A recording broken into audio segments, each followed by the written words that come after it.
This is the TSOM Broadcast Network, broadcasting worldwide on broadcast affiliates and satellite program providers, including CNN Broadcast Network, Sirius Satellite Network, Star Media, Good News Radio Network, Angel Broadcast Network, Wiki Broadcast Network, and WPBN TV. For more information on the TSOM Broadcast Network, visit us at www.xzbn.net.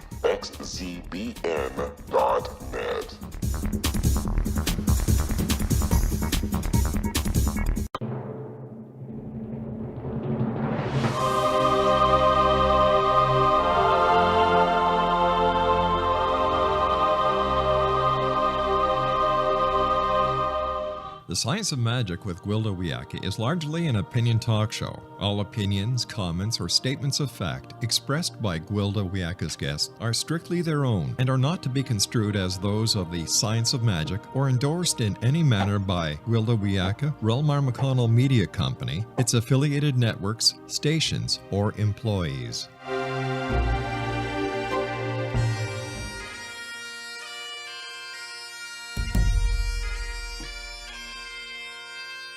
Welcome to the Science of Magic with Gwilda Wiyaka, a program dedicated to uncovering the unified nature of reality and humanity's ever-evolving place as truly galactic beings.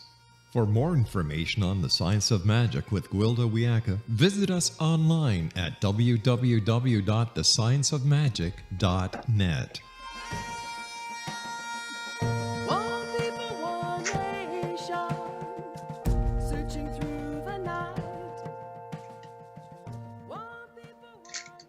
Hi there, and welcome to the Science of Magic, a program combining the science and magic of today's leading topics to co-create new solutions and promote evolutionary thinking. I'm your host, Gwilda Wiyaka. This hour we'll be exploring the ancestors. Many shamanic practices across the ages work extensively with their ancestors.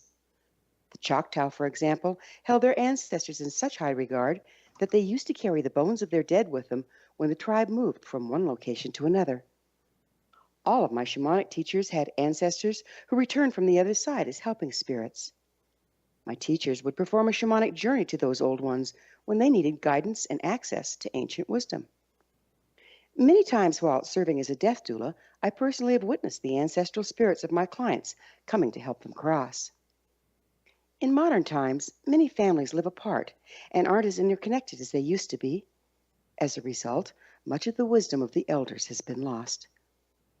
When we consider everything expresses according to frequency, and DNA is a frequency code, we all carry potential access to our ancestral lineage and knowledge in our physical bodies. Is there a way we can still work with our ancestors, even if they're on the other side? What do the old ones have to offer us? Can we possibly re-access their wisdom and guidance to help us through these challenges of today? What is the science behind tapping into the ancestral coding in our DNA? With us this hour to explore this intriguing topic is Daniel Foor. Daniel is a licensed psychotherapist and a doctor of psychology. He's led ancestral and family healing intensives throughout the United States since 2005. He's an initiate in the West African tradition and is trained with teachers of the Mahayana Buddhism, Islamic Sufism, and different indigenous paths, including the old ways of his European ancestors. His website, ancestralmedicine.org. Daniel, thank you so much for joining us on the Science of Magic. Thank you. It's good to be here. I'm sure you noticed I very carefully avoided attempting the pronunciation of the African tradition you were initiated in. Would Sure. you mind? It's Ifa or Orisha tradition. It's based in Yoruba-speaking West Africa or Southwest Nigeria and present throughout the African diaspora as well. So. What is Mahayana Buddhism? Tibetan Zen Buddhism, evolutionary or historically later expressions of Buddhism that emphasize bodhisattva ethics. And I'm not a teacher of that system. I've done maybe 7 or 8 week retreats and just have a big respect for the Dharma and the practice and the ethic of bodhisattva. Yeah. Is it one of the traditions that had a shamanic base to it? I know a lot of Buddhism does. Well, I think the Dharma in general has a relational attitude and recognizes that living humans may need to interact with other than humans, whether they be ancestors or spirits of the land, of animals, plants, etc. And so I think Buddhism, like many systems that evolve outside of their ancestral homeland, take on a lot of the elements of local culture and get assimilated by local culture and vice versa. And so it depends a bit on where any given expression of Buddhism is practiced. But yeah, for sure. And it's more, Buddhism has many diverse expressions. And often there's an animistic or shamanistic element to some of those, for sure. Nice. So where'd you learn the old ancestral ways of the Europeans? Well, I studied pagan traditions, which are almost entirely a revival of older ways, so a reconstruction or reinvention, if you will, revisioning of older ways. I've studied contemporary shamanic practice, which is, again, a sort of a mixture of things and a kind of Well, we're going to have to pick up with the shamanic practice on the other side of a short break. But before we pause, I'd like to tell you all about an exciting upcoming provision for those interested in spiritual evolution and personal empowerment, shamanic style. Path Home Shamanic Art School's Galactic Shamanism, Art of the Ancients, Key to Tomorrow is a series of leading-edge online affordable classes designed to guide and support you and your family during these times of transition. They'll be coming soon to findyourpathhome.com. Daniel and I will return shortly, so don't go away. You're listening to The Science of Magic, aired daily on xzbn.net. Prior episodes can always be accessed free of charge on our website, thescienceofmagic.net.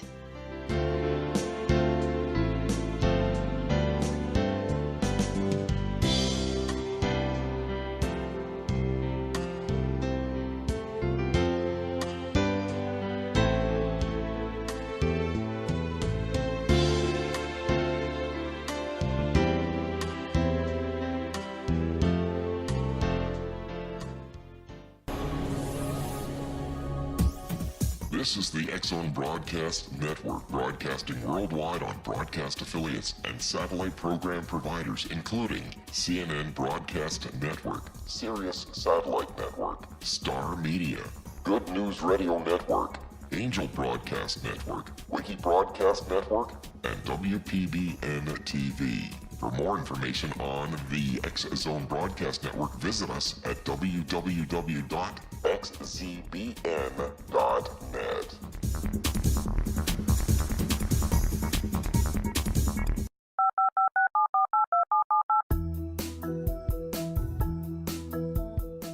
Did you know that when you're on the road with limited data or Wi-Fi, you can still listen to the X-Zone Radio Show with Rob McConnell, The Science of Magic with Gwilda Wiyaka, X-1, Dimension X, Space Patrol, and every minute of the X-Zone Broadcast Network by calling 213-401-0080, courtesy of Audio Now.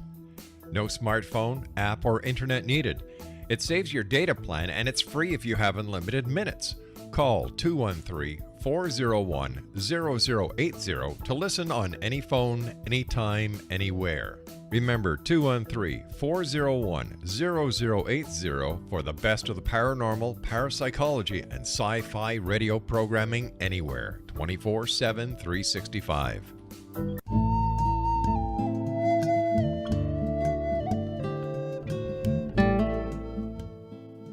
Welcome back. This is The Science of Magic, dedicated to unification and evolution of consciousness. I'm your host, Gwilda Wiyaka. Our guest this hour is Doctor of Psychology and author of Ancestral Medicine, Rituals for Personal and Family Healing, Daniel Foor. His website, ancestralmedicine.org. Daniel, we were just starting to talk about shamanism as it applies to your ancestral studies. Sure. My own background is eclectic. I certainly have learned from what's available from the older ways of my blood ancestors who are German, English, Irish, early colonizers or settlers to North America. And I've trained in other systems as well. And what I aim to make available to folks is an approach to ancestor reverence and ritual that's cross-cultural, that's accessible, that's applicable on a lot of different settings. And so people can find their own style, their own religious angle into that work. But there's enough common ground among diverse traditions of ancestor reverence that my intent was to reinfuse that basic sensibility and pragmatic ritual skill set in the West of it. It's really needed now, don't you think? Because we aren't just one nationality anymore. And I find that people align better with a practice that's from their nationality or mix of nationalities. Is that what you've been working with? Many people feel more at home with traditions that are found among their recent blood ancestors, but not all. And so I don't have the view that people inherently ought to do that.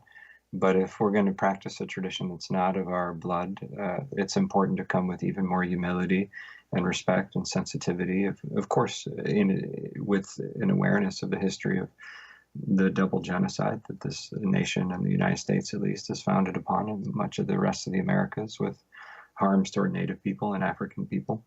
And to know that there's a lot of systemic and interpersonal harm and injustice that continues today. And so if we're, for example, of European ancestry, going to practice a West African tradition, as I do, it's important to be in proactively healthy reciprocal relationships with the Yoruba elders that I work with. And in order to not re-aggravate old harms and play into an old pattern of colonizer mentality and power over. Yeah, beautifully stated. How'd you get interested, Daniel, in ancestral healing to start out with? Well, I was drawn to relating with spirits, shamanism, whatever all that is, as a teenager, because I had experiences that cracked me open a bit. So I sought a framework for that. I did a degree in religious studies. I started training early with teachers in ritual and ceremony. And my first teachers encouraged me to engage with my own blood ancestors, which was very helpful and very supportive to me. And I ran with it after that and did a lot of family research. I did, of course, my training as a therapist and doctor of psychology, and just really leaned into that particular mystery around relating with especially blood lineage, human ancestors. And so it's become a bit of a specialization in the last 10, 15 years. Nice. So what exactly are the ancestors? Yeah, sure. In the broadest sense, ancestors can refer also to the bear, the trees, the wind, the fire. And sometimes when people say it like that, they mean that their human dead are speaking through those others. Sometimes they mean that the others really are also ancestors, which is also very beautiful and magical. And for me, I limit the way I talk about the ancestors to the human dead, or the human energy or souls or spirits that are not incarnate right now, but which dwell in the present and are available for connection all the same. And more narrowly, the ancestors are those among the dead who are well in spirit, safe to relate with, in contrast to the ghosts, the not yet ancestors, the troubled dead. So not all the dead are equally well, just like not all the living are equally well. And it's a really important point of discernment for folks who are drawn to engage with the dead. What I see in a lot of folks who choose to engage the ancestors is there's not necessarily as much discernment or emphasis on ritual safety as I might favor myself in that work. Just knowing how much trouble and suffering continues among the dead, at least among the lineages of people that I have the privilege to work with. That's a really important point, because in all the shamanic practices that I've studied, there's a very strict provision to be able to tell when you're talking to a ghost or when you're talking to the spirit of an ancestor. Just because they're dead doesn't mean they're smart, and you can be misguided if you can't tell the difference. And yet now we have a lot of gifted people that don't have the training, and they can get in trouble, can't they? It's true, and not from any bad intent, but there's a lot of buzz around the topic of ancestry, partly because we need a lot of cultural healing, and a lot of that's coming even more to the surface now. And so even white people are getting excited about cultural healing a bit. And it's good, and it can lead to a kind of enthusiastic naivete of just diving into relating with the dead as if it's inherently safe. And it's about as safe as relating with living humans. They really run the full spectrum from harmful to helpful. And Right. so, Just stand on the street of New York and trust everybody that you see, right? yeah, it's a bit like that. And it doesn't mean you should be afraid or that you shouldn't engage. It's just that there's a need for discernment, and there are some skills that are relevant to learn. we tend in the West to think that we're supposed to automatically know how to do all things spiritual, and it's a problematic view. I think it Yeah, it comes really is. a bit out of like aversion to authority and whatnot. It's understandable because a lot of people misuse power, and at the same time, there's a need to learn some things and maybe even train with teachers a little bit and not reinvent the wheel. So it's true. The discernment's important. Yeah, and I find, in our new age communities, a lot of people take a little bit from here, a little bit from there, go off half-cocked, and tout themselves an authority. And I think it's a disservice to the original practices, and it's a disservice to the people that are relying on them for the information. It's true. It's a dynamic I see at play, for example, in the realm of what people call cultural appropriation or disrespectful engagement of established cultures. And some of it has to do with an insensitivity to the history of colonialism and racism and power dynamics. And some of it has to do with the fact that many folks don't understand the depth of training that's required just Yeah, to that's the be a key. successful ritualist and to not unintentionally harm people. So it's true. Yeah. It's important to be humble and to understand that if you're just having a spiritual opening, it's going to take at least a decade to become not annoying. It just, and that's okay. It's a normal developmental process. Just keep seeking out good teachers and good therapy and good healing, and that's okay. So there's a lot of inner work that's needed to become a grown-up. Yeah, that is the key, isn't it? Is that inner work. So if they're dead, Daniel, how do we talk to them? Does ancestral healing use a form of mediumship? I'm, yes and no. It's my intent to keep the work as very simple, accessible, and pragmatic as possible. And so the ways that we have direct contact or communication with the dead can include just tuning in the moment, which is my usual go-to practice.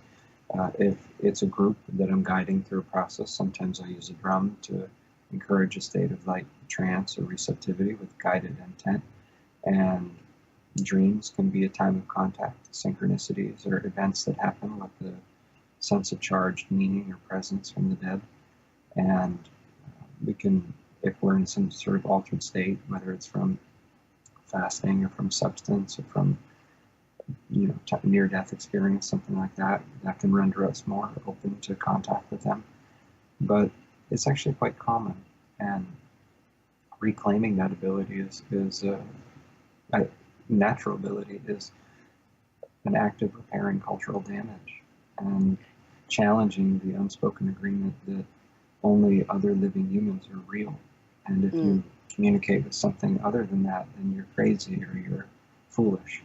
And so that's a kind of arrogance that comes from colonialism and just a dismissive attitude toward the sacred.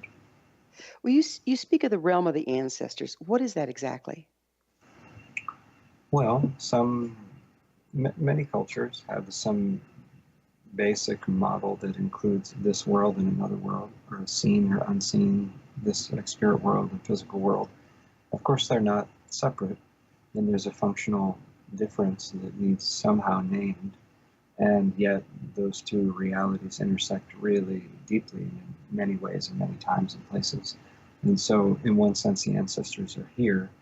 In another sense, their home base is in a slightly different dimensional reality or place, if you will. And so, is it a question of frequency? Sure, you could think of it that way. It's we don't always have the best words in English for it, Yeah. but there's one big reality that presents functionally as different rooms in a house, if you will. And so, and some people have more natural ability to navigate through those rooms than others, and it's a skill that can be cultivated as well. Yeah. Do you think everybody can learn it? I think almost everybody. I think some folks are going to not have their intuitive ability to relate with the dead function like others. And so it's important to know that there are lots of ways to tap in. And it's not necessarily going to be some big visual thing, or like I don't see dead people, but my ancestors will speak to me at times and in different ways. So I think almost everybody who is sincere can reclaim that capacity. I do.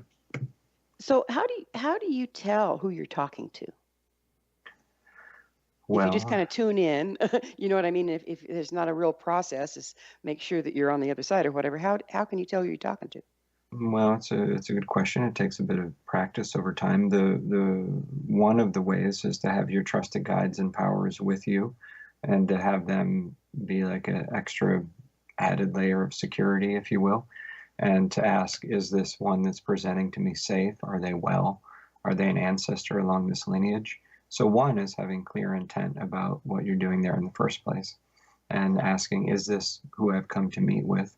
And then having your other guides, your own intuition, cross check the information, like look away, look back, really check in and trust your gut sense, which more often than not will be accurate. And just ask them.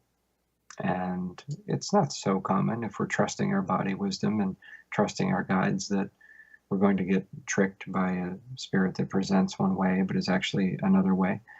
But it takes some discernment and some practice over years of time to know when there's a little yellow flag that needs trusted in spirit work and when it's just mental chatter.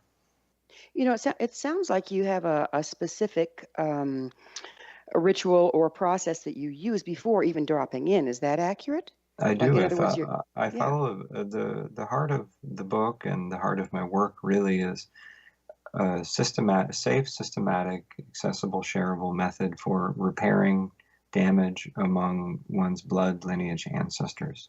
And so, how, when you recognize, for example, that a lineage of your people is not yet at peace, how do you heal that up safely and systematically? And in very succinct form, it entails connecting with much older ancestors along that lineage and calling in their support and intervention for the ones between them and you, to ask that those older ones ancestralize or heal up or receive the ones who have not yet joined the ancestors. So it's a lineage-based approach. It's focused mostly on work with blood ancestors, and it's for the intent of personal family healing. Well, this gives us all sorts of stuff to take up on the next chapter here, but it's time for another short pause. Daniel and I will return to our discussion on the other side of this break, so don't go away. We're coming to you through the X-Zone Broadcast Network. You don't want to miss the other fine shows and hosts on xzbn.net. You're listening to The Science of Magic, your resource for creative solutions in a changing world, thescienceofmagic.net.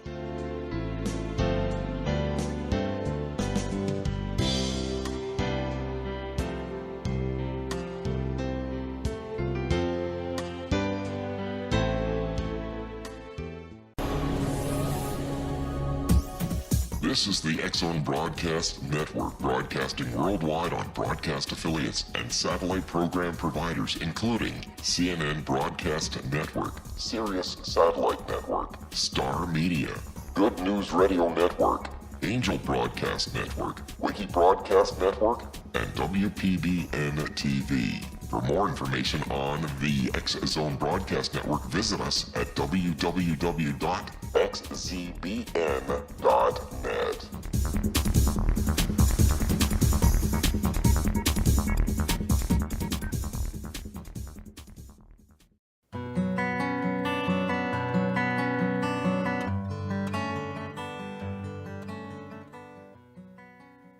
Welcome back. This is The Science of Magic, a place where magic and science come together to promote enlightenment.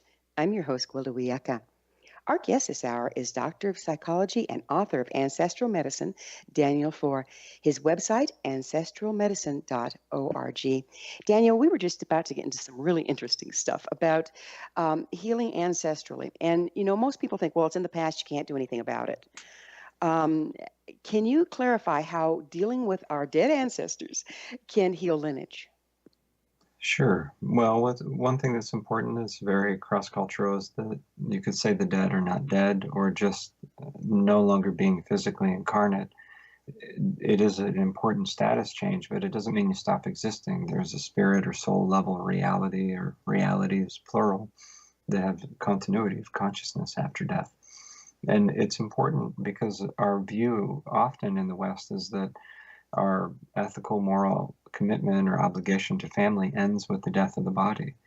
And that's is tragic, really, because it complicates our grieving, and it means that we often fail to provide necessary support for the one who's passed to make their transition to the realm of the ancestors. And we miss out on the potential of ongoing relationship with their loved ones who continue to evolve and change and have their own journey after death. How about the descendants? If we do ancestral healing, does it affect our children that are alive today and their children that aren't? For sure, yeah.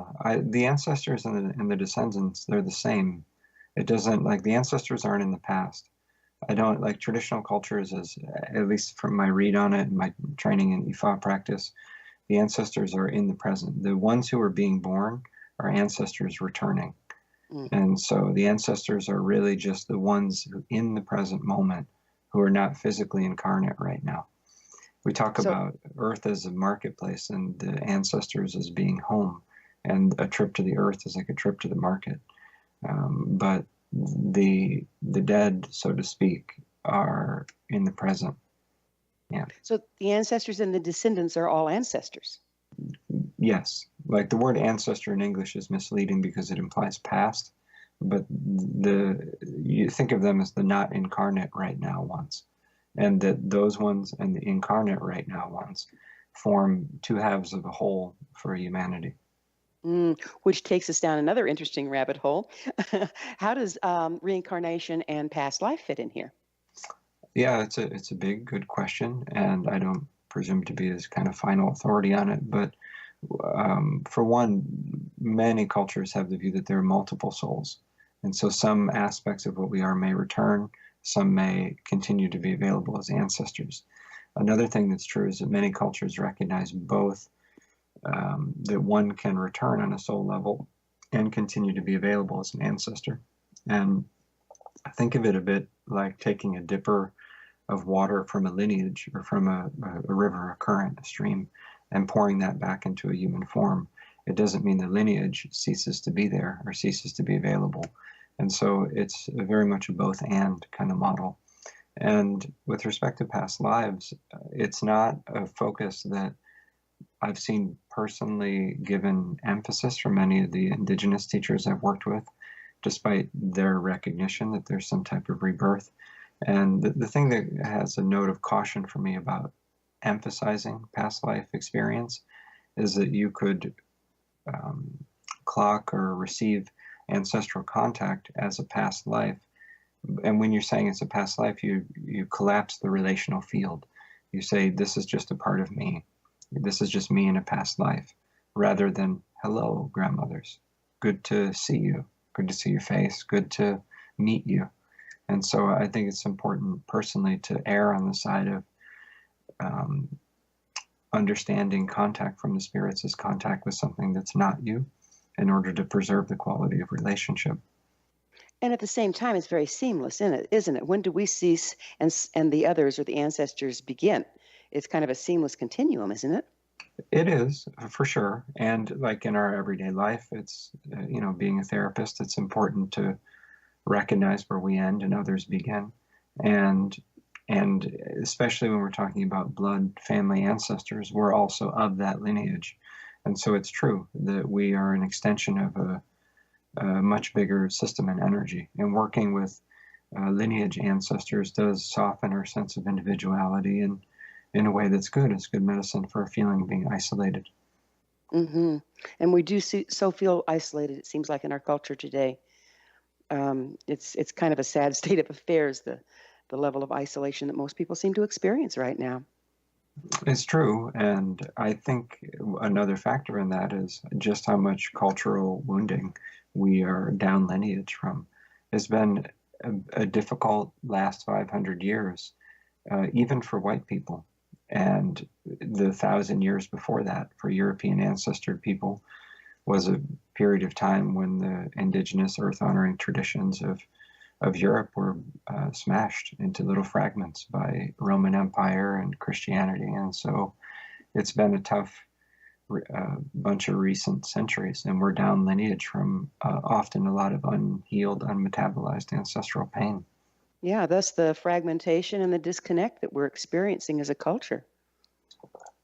Yeah, like that. And so It's one of the things I want to emphasize is that even if one's recent family are really genuinely toxic and have been a source of real trauma and lack of safety, etc., there are still blessings and goodness in your older ancestors that can be accessed directly in a way that's healing around your connection with family. And healing doesn't mean we're necessarily going to be in touch with them. If you have a restraining order out against your father because you need it, and you work with the ancestors of his lineage, they might be like, good idea on the restraining order. We encourage you to have that. So they don't, to work with the ancestors doesn't mean we open ourselves up to toxicity that's also present in our family of origin. To the contrary, it can be a way of tempering it. So recognizing that, all this damage has taken up roost in somebody and they may not be reliable doesn't mean we have to let that cut us off from the rest of our ancestry. That's right. Yeah. Yeah. So let's talk about higher self. How does that fit in here? Higher self. Yeah. Well, it's my view that we each come to Earth with our own unique destiny and our own soul level coordinates or things to take care of, ideally. And so when you say higher self, I think of memory of what we've come here to do. And the ancestors can help us to remember our specific gifts that we have brought here in order to achieve that.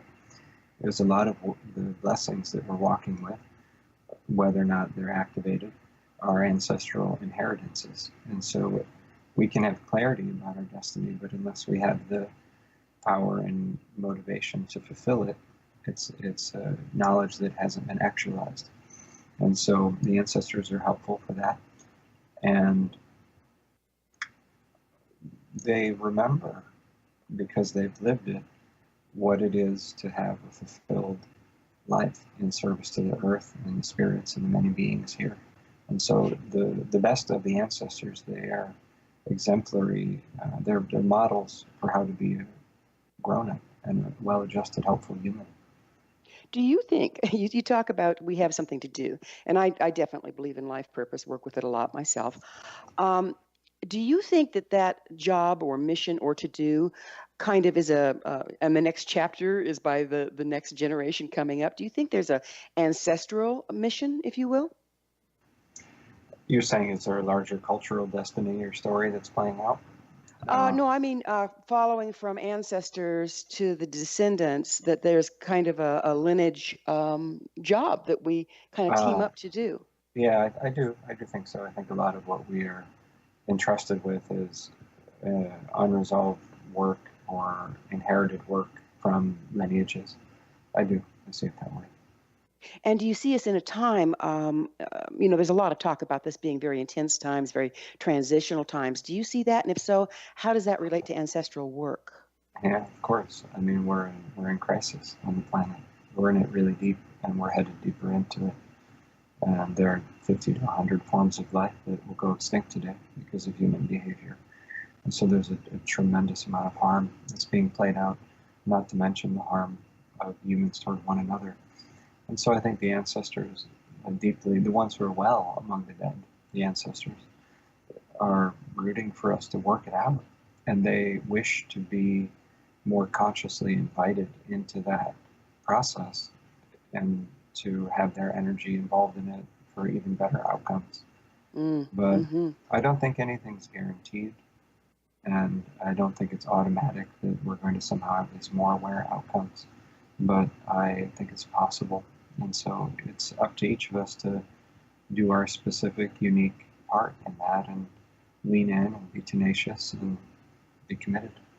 Well, let's change tracks a little bit here. Tell us about the ancestors that come to us in dreams and how we can tell, ancestral contact dream from just an ordinary one. Sure. In general, contact dreams from the dead tend to have a quality. I mean, it sounds kind of redundant, but there's a felt sense of them being present. We just kind of know in the way that we know when someone's been watching us, or there's this kind of feeling of like, oh, they were actually there. Now, that doesn't mean it's inherently helpful. It's important to understand, well, what's the nature of the contact? Are they in trouble? Are they asking for help? Are they coming to offer a warning, a blessing, some kind of message? Or is it just a friendly visit. So there can, just like any human contact, like if you came home and you're like, oh, I had contact with a human today, your partner might be like, okay, I'm listening. And so it's a bit like that with the ancestors, and so it begs the question of what's the nature of the contact, and is there anything required of us here? Was there an ask around it? Is there anything we need to do? And how do we figure that out? Well, I suppose it takes practice. Just asking the question of, is there anything, do I have the sense that there's something required of me from this dream, is a good start. And trusting our instinct on it, trying, just being open to the possibility that something may be required of it. Of course, spiritually speaking, one of the best kinds of protections we can have is at least one, if not a half dozen, trusted human allies who are wise and kind and also immersed in spiritual practice that we can run things by. Be like, hey, I had this dream. What's your read on it? And so cross-check it by other people. It helps us. Are you talking about the ones that are incarnate now, colleagues? Yeah, exactly. Yeah. Of course, you can ask your spirit helpers as well, but the risk of your own bias coming in is greater when you're doing that. But having trusted colleagues is a tremendous kind of protection from getting too deep in the weeds. Boy, isn't that the truth? When the ancestors show up, and we have just a few minutes left here, when ancestors show up, do they communicate in allegory sometimes? Sure, we are challenged with them to find a common language, and so they'll communicate in symbol and story and feeling and color and symbol, pictures, whatever, and events. Yeah. It's time for that commercial break. So we'll get back on the other side. I'm really looking forward to talking more about the ancestors with Daniel. Daniel and I will be back shortly, so don't leave us now.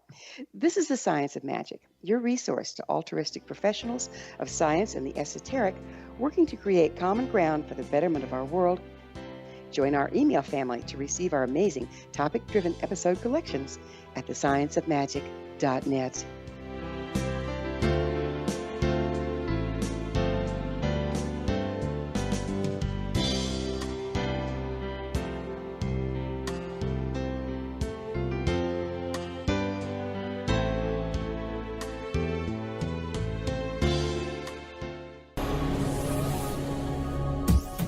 This is the X-Zone Broadcast Network, broadcasting worldwide on broadcast affiliates and satellite program providers, including CNN Broadcast Network, Sirius Satellite Network, Star Media, Good News Radio Network, Angel Broadcast Network, Wiki Broadcast Network, and WPBN TV. For more information on the X-Zone Broadcast Network, visit us at www.xzbn.net.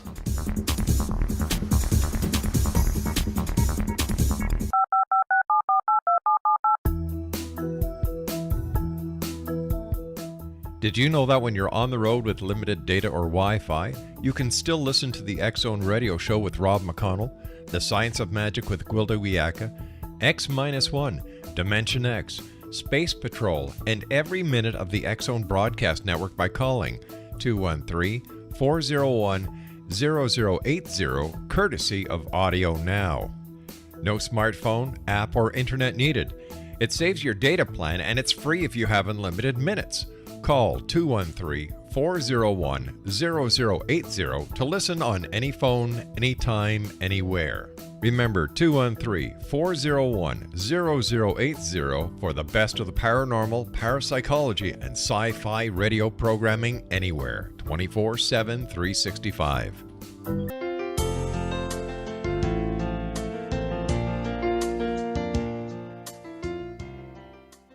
Welcome back. This is The Science of Magic, bringing together gifted people of service to the world. I'm your host, Gwilda Wiyaka. What's up in your world? Email me at info@thescienceofmagic.net and suggest a topic or a guest that's on your mind. You're probably not the only one interested. Our guest this hour is Doctor of Psychology and author of Ancestral Medicine, Daniel Foor. His website, ancestralmedicine.org. Daniel, what are the collective dead? For me, the way of referring to them and as a collective dead is just to contrast with the recent or remembered dead that tend to have more individuality or specificity. And so if you ask a lot of folks in the United States, for example, tell me about your ancestors, they'll tend to tell you about individuals and about recent ones.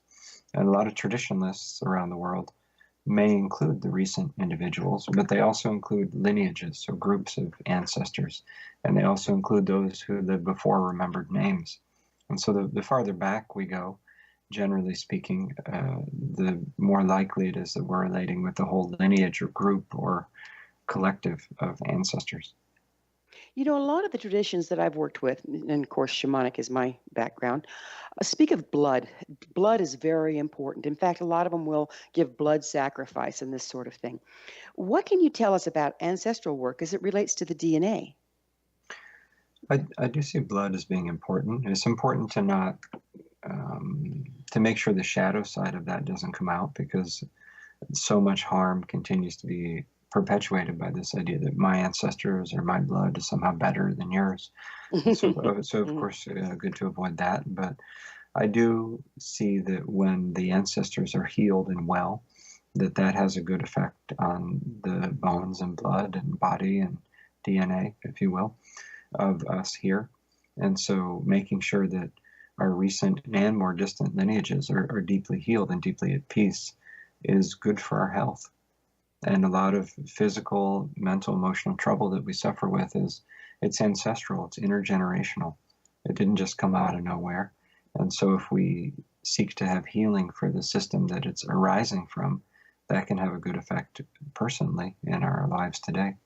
So you're saying a lot of our predisposition to different diseases can actually be shifted if we do ancestral healing? I think so. I don't want to overclaim a thing, but I do have the view that a lot of disease and difficulty is inherited. It's ancestral. Of course, some of it's cultural and environmental, but a lot of it's ancestral. And there's a lot of unmetabolized ancestral heaviness and pain, at least in the West, in the United States.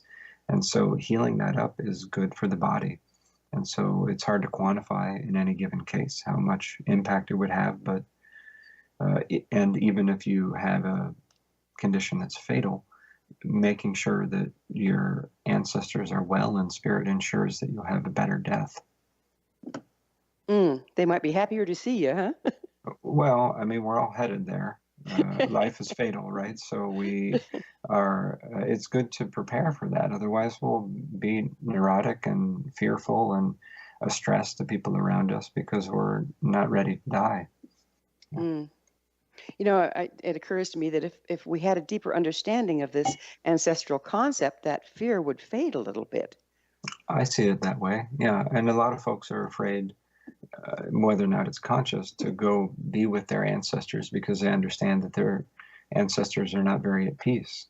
And so there's not a clear pathway for them after the death of the body of what happens next. Mm-hmm. And all that can be sorted out in this lifetime without actually too much trouble. It's really quite a relief. And if we care for older family, parents or siblings or spouse, it's great to have ancestral support in that work instead of carrying in our own energy body this fear and worry and burden around family. Why don't you share a little bit about ancestral rituals that you work with? Yeah, there's so many kinds. Most ancestor-focused ritual on Earth comes from a place of maintaining an already healthy relationship. But my specialization, and it's just the way it's played out, has been more with repair work, of repairing cultural damage. And so that it lays a groundwork once there's been repair of the ancestral damage. It lays a groundwork for rituals like mediumship or celebration of the dead and annual festival or other kinds of trance work and all different kinds of celebratory and intense ways of relating with the well ancestors. But a lot of what I'm focused on is training others in how to guide ancestral repair work and healing work, and increasingly for the intent of cultural healing as well, because I think a lot of the racism, the sexism, the troubles we're trying to heal up culturally are usefully framed as ancestral troubles. And we can get better results in that healing by including the ancestors in the necessary work that's already happening.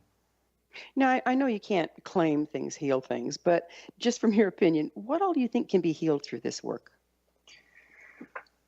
A sense of cultural isolation and feeling like an orphan, a sense of disconnect from the earth, a sense of self-hatred that especially a lot of European ancestor people carry because of the history of colonialism and slavery and genocide, a sense of disconnection from the earth, and a sense of being less than more intact indigenous cultures. So those things I know with certainty can be healed up. And so I think a good amount of mental, emotional, physical distress can be healed, or like tempered, if not healed.